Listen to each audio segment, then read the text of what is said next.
کہ آپ کا چاہنے والا گناہگار آیا ہے بخشوا دیجئے. کمال تو یہ ہے کہ ائمہ کہیں اسے بلاؤ یہ ہمارا چاہنے والا.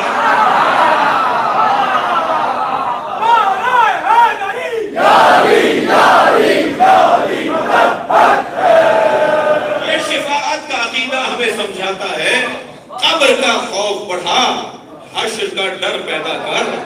اور عزیزان گرامی آپ کی توجہات کا شکر گزار ہوں، مگر آئندہ دو مصرے، آئندہ دو شعر، ایک مقطع سے پہلے کا اور ایک جو ہے وہ شعر آپ کی خدمت میں عرض کر رہا ہوں کہ سر اٹھانے لگے ہیں اب وقت کے مروان و یزید. علامہ اقبال کی تقلید میں نے یہ چند اشعار کہنے کی کوشش کی. سر اٹھانے لگے ہیں اب وقت کے مروان و یزید، سر اٹھانے لگے ہیں وقت کے مروان و یزید، سر اٹھانے لگے ہیں وقت کے مروان و یزید. سر کٹانے کو ہو تیار وہ سر پیدا کر.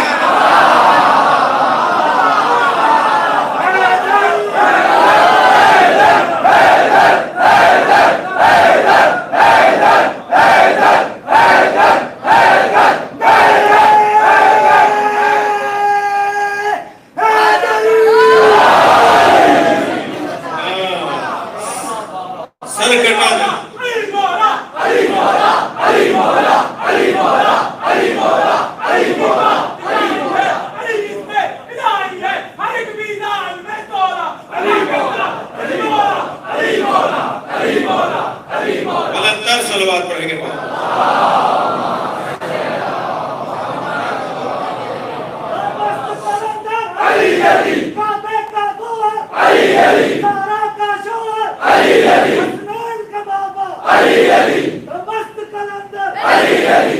توجہ کر لی.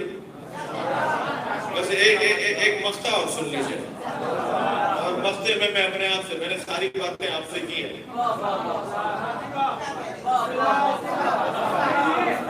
لگے جی مولانا اپنی بھی تو بات کیجئے. ڈاکٹر برے، انجینئر برے، سیاستدان برے، تو آپ کون سے رضی اللہ تعالیٰ عنہ ہیں؟ بات بولے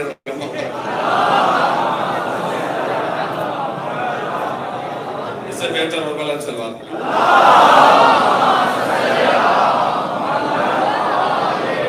انوار صاحب مقطع میں نے کہا ہے کہ دل گرفتہ ہے اگر ظلم و ستم سے عاصی،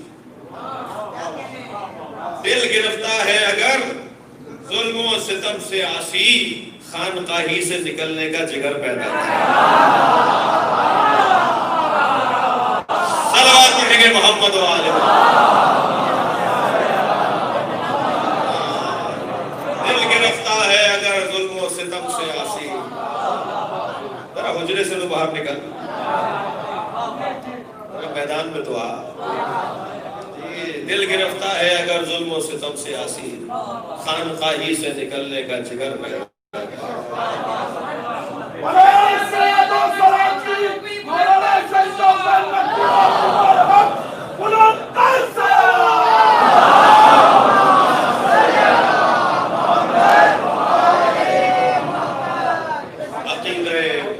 عقیدہ مہدویت مایوسی کا نتیجہ نہیں ہے، عقیدہ مہدویت ضرورت دین ہے، پیغام الہی ہے. بات کل آگے اور رد کریں گے ہم اہل سنت برادران کے درمیان 99% ہمارے سنی بھائی، ہمارے عزیز، ہماری جان عقیدہ مہدویت کے قائل ہیں. وہ جو 1% یا 10%، میں زیادہ کہہ گیا، وہ جو چند فیصد ابن خلدون کے نظریے کو لے کر آگے بڑھ رہے ہیں، انہیں بھی ہم جواب دیں گے. حضرت کاملی صاحب بڑا نام ہے ہمارے ملک کا، انہیں بھی ہم کچھ جواب دیں گے اور ان سے بھی ہم بات کریں گے، اور یقین بات ان تک پہنچے گی. اور طالب علم کا کام ہے یا بات منوائے یا بات مان، یا آپ منوا لیں اور پھر ہم بات آگے بڑھے گی. وقت میں آج نسبتاً فضائل کے باب میں زیادہ دیر ٹھہر گیا، مجھے معاف کریں گے. آج ابتدائی اس مضمون کے بیان میں کہ علامہ اقبال خود عقیدہ مہدویت کو ضرورت سماج قرار دیا. معاشرے کی اور سماج کی ضرورت ہے عقیدہ مہدویہ، اور وہی ہے کہ جو ہمیں ہمیں ہمیں کمال تک پہنچائے گا اور قوموں کو ترقی عطا کرے گا، اس عقیدے کے حامل لوگوں کو بالغی اور ترقی عطا کرے گا۔ اور یہ جس کی یاد میں، جس کے تصور میں اس اشرے کا عنوان ہم نے قرار دیا، وہ اگر ائمہ اہل بیت کی روایت کی روشنی میں دیکھا جائے تو اس کا مقام بہت بلند ہے۔ جب کسی نے مولا حسین سے پوچھا حل ولد المہدی، کیا حضرت مہدی کی ولادت ہو گئی؟ فرمایا لا لو ادرکتہ، اگر مہدی کی ولادت میرے زمانے میں ہو جاتی، کون کہہ رہا ہے؟ امام حسین۔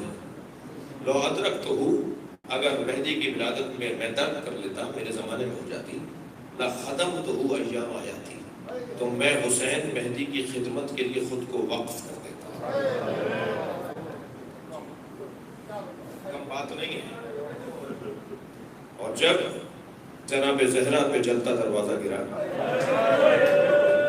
اللہ آپ کو اجر و ثواب عطا فرمائے۔ آپ کی آوازیں بلند ہو رہی ہیں، جو امام بارگاہ کے باہر بھی بیٹھے ہیں احباب، وہ بھی ہمارے ساتھ فضائل اور مسائل میں ہمراہ ہیں۔ جب دروازہ بی بی پر گرا نا، ویسے تو اہل دل اس جملے پر ہی روتے رہتے ہیں، بعض جملے ہی گھنٹوں رونے کے لیے کافی ہیں، اور ضروری نہیں ہوتا کہ کوئی لمبے طویل مقتل کو پڑھا جائے، بلکہ بعض اوقات ایک جملہ ہی مصاب ہونے کے، ثواب حاصل کرنے کے لیے، آنکھوں میں آنسو لانے کے لیے کافی ہوتا ہے۔ میں ایک جگہ مجلس پڑھ کر باہر آیا، نکلا امام بارگاہ سے، تو ایک عزادار نے روتے ہوئے مجھے کہا مولانا آج آپ نے مصائب کم پڑھے۔ تو میں نے ان سے کہا کہ کیا یہ کم مصائب ہیں کہ حسین گھوڑے سے گر گئے؟ جب ہم یہ بیان کریں کہ امام حسین گھوڑے سے گر گئے تو کیا رونے کے لیے کافی نہیں ہے؟ میں بھی پچھلے دنوں سندھ کے ایک علاقے میں، یعنی اندرون سندھ میں، ہمارے جو سندھ ہے ہمارا سندھ، اس کے ایک علاقے میں مجلس پڑھنے گیا تھا۔ بہت بڑا مجمع، ایک بڑی تعداد سننے کے لیے، دیکھنے کے لیے آئی ہوئی تھی، اور جب ہم باہر نکلے تو آرزو ہوتی ہے لوگوں کے مصافحہ کرنا، ملنا چاہتے ہیں۔ اس کیفیت میں مجھے ایک ہلکا سا دھکا لگا، میرا یہ امامہ میرے سر سے گر گیا، وہ کھل گیا، گر گیا، تو بانی نے اسے اٹھا کے مجھے دیا، مگر روتے ہوئے کہنے لگا مجھے معاف کر دیں، آپ کی توہین ہو گئی، آپ کے سر سے امامہ گر گیا۔ آپ یقین جانیے کہ میں گاڑی تک روتا ہوا گیا، لاکھوں میرے آبا و اجداد، میری نسلیں قربان حسین کی جوتیوں پر، امام حسین کی جوتیوں پر ہماری نسلیں قربان۔ وہ ہاتھ جوڑ کر کہنے لگا آپ کا امامہ گر گیا، مجھے معاف کر دے۔ کربلا میں حسین کا امامہ اتار کے دے گئے، کوئی حسین کی امامہ کھینچ کے لے گئے، کسی نے حسین کی ڈالے نہیں اترنے، جس سے انگوٹھی نہیں اتر رہی تھی اس نے انگلی کاٹ دی۔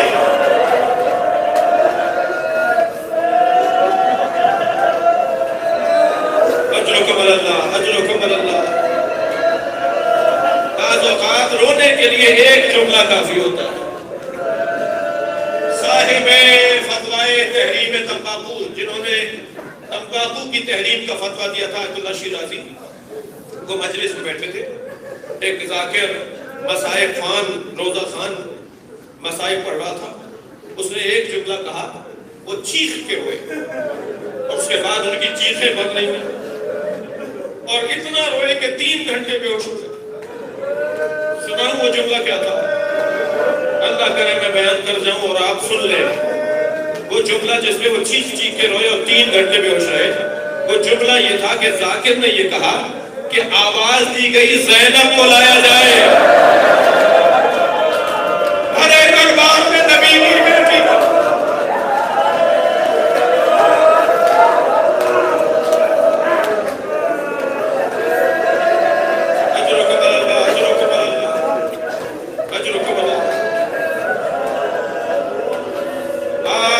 محرم میرے مولا کربلا کی زمین پر پہنچ رہے ہیں، چلیے حسین سے پہلے کربلا چلے، کانٹے اٹھائیں، پتھر اٹھائے، کنکریاں بینے، کہیں کوئی کانٹا سکینہ کو نہ چبھ جائے، کہیں کوئی کنکر علی اکبر کے پیروں میں نہ لگ جائے، حسین کے گھوڑے سے پہلے ہم پہنچے۔ اجروں کا مدد میرے مولا کربلا کی طرف روانہ ہے کہ رستے میں ہر کے لشکر نے حسین کا رستہ روکا، اور جب امام حسین کا رستہ روکا تو امام کا اور اس کا مکالمہ ہوا۔ آخر امام نے فرمایا کہ میں جہاں چاہوں گا وہاں جاؤں گا، میں تمہارا پابند نہیں ہوں، میں تمہارے ساتھ نہیں جاؤں گا، میں نے ارادہ کیا ہے کہ میں عراق کی طرف جاؤں، میں نے ارادہ کیا ہے کہ میں کربلا کی طرف جاؤں۔ امام نے اپنے گھوڑے کو آواز دے کر کہا ذوالجناح بڑھو، آگے چلو، حسین آگے بڑھیں گے تو قافلہ آگے بڑھے گا۔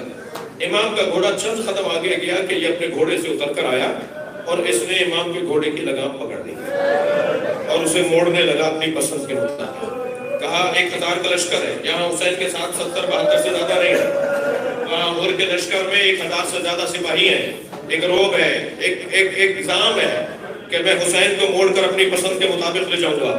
امام کے گھوڑے کی لگام کو موڑنے لگا تو امام نے کہا ثقلت کا امک یا غور، اے غور تیری ماں تیرے غم میں بیٹھے، تیری مجال کہ تو میرے گھوڑے کی لگام کو پکڑے اور اپنی پسند کے مطابق موڑے۔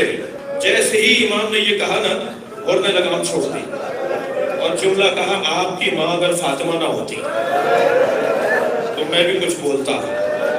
حسین نے اندازہ لگا لیا کہ اس کے دل میں میری ماں کی محبت ہے، اور جس دل میں حب زہرا، جس دل میں سیدہ زہرا کی مودت ہو، وہ جہنم میں نہیں جائے گا۔ یہ اور وہاں کا نہیں ہے، یہ تو یہاں کا ہے۔ امام نے فرمایا پھر ہم اپنی مرضی کے مطابق جائیں گے۔ قافلہ آگے بڑھا، رستے میں نمازوں کا وقت آیا، امام حسین نماز پڑھنے کے لیے جماعت کھڑی ہو رہی ہے۔ امام نے آواز دے کر کہا عباس جا کے حر سے پوچھو ہمارے ساتھ نماز پڑھو گے؟ ابھی آہستہ آہستہ ایمان کی چنگاری کو آتش ایمان میں حسین بدل رہے ہیں۔ ہمارے ساتھ نماز پڑھو گے یا اکیلے پڑھو گے؟ جب پہنچایا پیغام حضرت کے پاس ہے، اور خاموش ہو کر کچھ دیر سوچتا رہا، کہنے لگا یہ کیسے ممکن ہے زہرا کا لال نماز پڑھائے، میں نماز اس کے پیچھے نہ پڑھوں، میں تو حسین کے پیچھے نماز پڑھوں گا۔ اب یہ ایمان میں شدت حسین لے کر آ رہے ہیں، یہاں تک کہ کربلا کی زمین آ گئی اور میرے مولا نے 2 محرم کو کربلا میں قدم رکھا۔ عزادارو عاشور کی رات آ گئی۔ عاشور کی رات حر کے بیٹے علی ابن حر نے کیا دیکھا کہ بابا خیموں کے درمیان اضطرابی کیفیت میں ہے، کبھی وہاں چلا جاتا ہے، کبھی ٹہلتا ہوا یہاں آ جاتا ہے، عجیب فکر میں مبتلا ہے، عجیب اضطراب میں ہے۔ آگے بڑھ کر کہا بابا کیا پریشانی ہے، آپ کو نیند کیوں نہیں آ رہی؟ کہنے لگا ذرا غور سے سنو، حسینی خیموں کی طرف سے آواز آ رہی ہے، حسینی خیموں کی طرف سے کوئی آواز آ رہی ہے؟ کہا ہاں بابا آواز آ رہی ہے۔ کہا تمہارے کان میں کیا آواز آ رہی ہے؟ کہا بابا العطش، العطش، چھوٹے چھوٹے بچے جو ہائے پیاس، ہائے پیاس، ہمیں پیاس ماری جا رہی ہے، اے بیٹا ان کو پیاسا میں نے کیا۔ یہ نبی زادے